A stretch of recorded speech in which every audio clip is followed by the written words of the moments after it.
Las reglamentaciones en lo que tenía que ver con las mujeres todavía quedaban sujetas a aquello que se llamaba la figura masculina. ¿Quién era la figura masculina? El padre, un hermano, un esposo, un hijo adulto.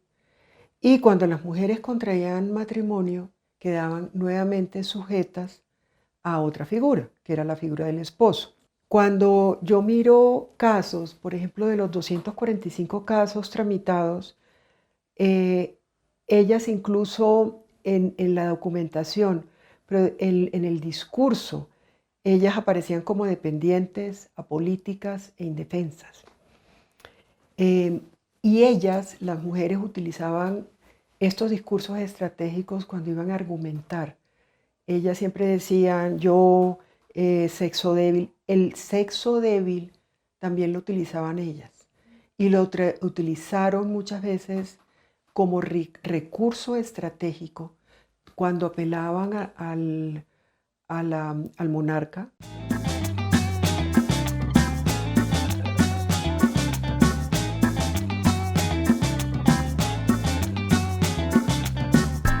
Es en este marco en el que yo quiero insistir, donde aparece el estado de viudez, o sea, con las guerras de independencia.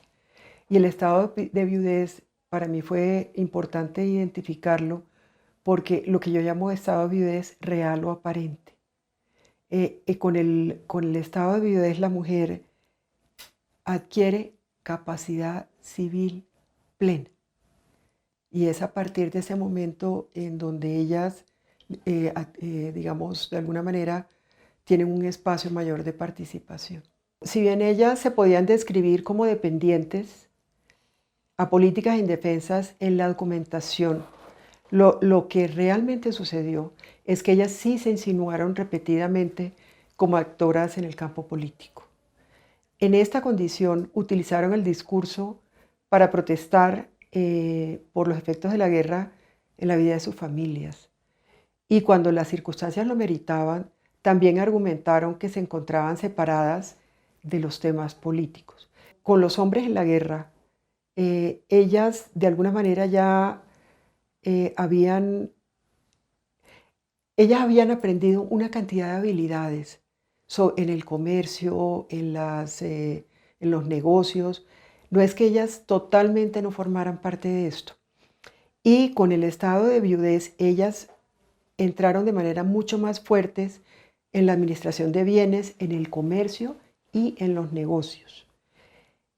Esta entrada de las mujeres en los frentes que he señalado, a su vez las empoderaron para adentrarse en temas políticos. Lo que quiero decir es que ellas no pasaron de la casa a los temas políticos necesariamente de manera directa, sino que muchas de ellas entraron en el espacio público, en el espacio de la plaza y del comercio, y desde allí dieron ese paso a lo político.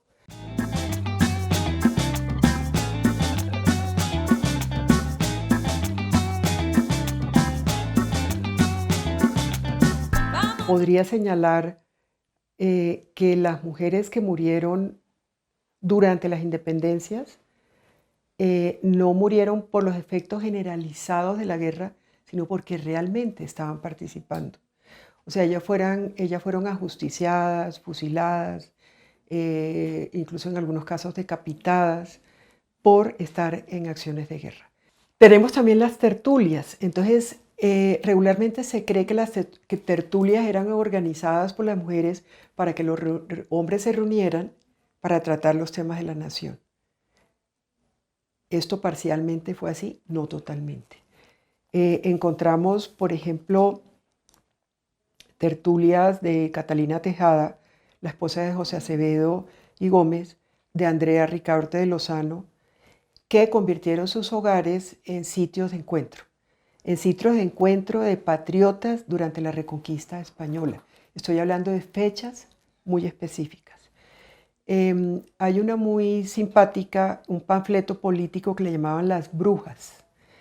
Ahí escribía Felipa Nogales desde Tolú y se dirigía a otra mujer, Terencia de Carrizo, tratando de forma satírica algunos sucesos de la patria.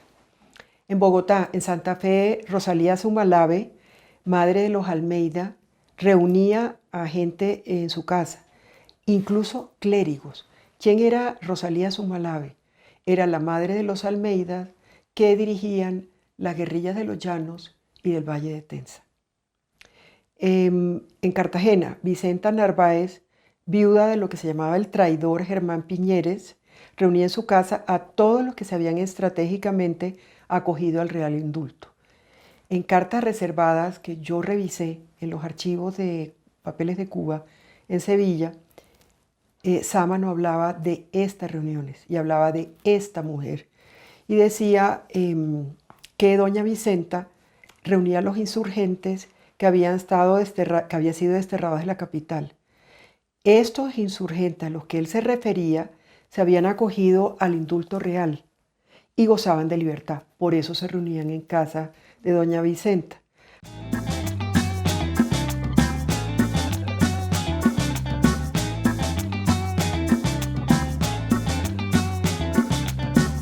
El concepto de ciudadanía con los inicios de la República realmente estaba apelando a derechos políticos. ¿Y en qué sentido? En el llamado de libertad e igualdad. ¿Y qué señalaba? Señalaba que se había producido un cambio y que se había llevado una profunda transformación política. ¿Qué pasa con las mujeres?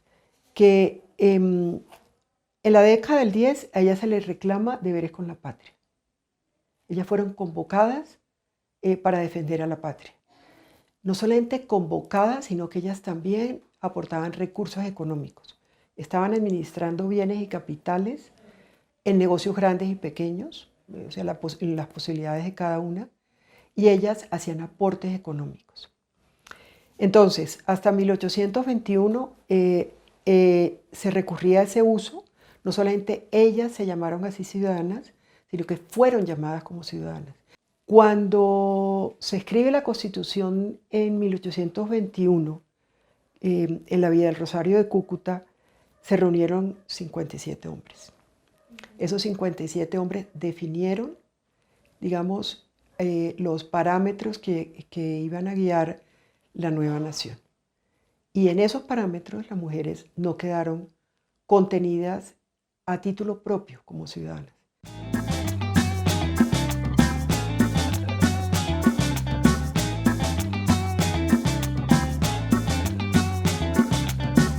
Cuando se les convocaba, se les estaba hablando a todos, a los hombres, a las mujeres, a los esclavos, todos eran parte de la República. Entonces ellas fueron convocadas para todos los frentes, para la guerra, para lo que sabemos de las tertulias, para su participación en chicherías, pero también fueron ellas, lo que señalé anteriormente, ellas manejaron el comercio, manejaron tiendas, manejaron pulperías, alimentaban, hospedaban, formaron parte de los ejércitos. Ellas se suponía que no formaban parte, oficialmente. Cuando se hacían los levantamientos de la cantidad de personas que fallecían, y hay documentos que narran, masivamente había la presencia de mujeres en los ejércitos.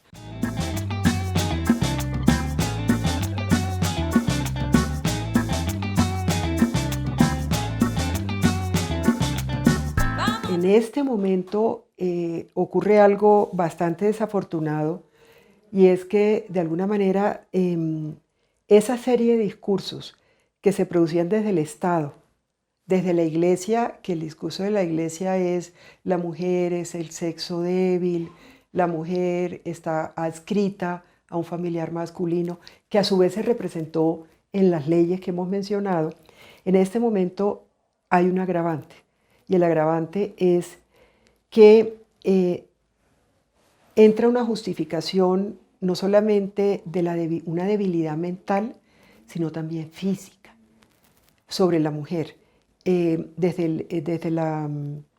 modelo científico médico que termina por confirmar un discurso netamente masculino en el que las mujeres carecen de la capacidad para asumir las mismas funciones que tiene el hombre. Entonces ya no estamos hablando de grados, estamos hablando de opuestos. Entonces estos modelos que vinculaban el sistema reproductor femenino con la moralidad produjeron consecuencias en los hombres en la propia percepción que se tenía de las mujeres e incluso en la percepción que de alguna manera impregnó el ideario femenino sobre sí mismas.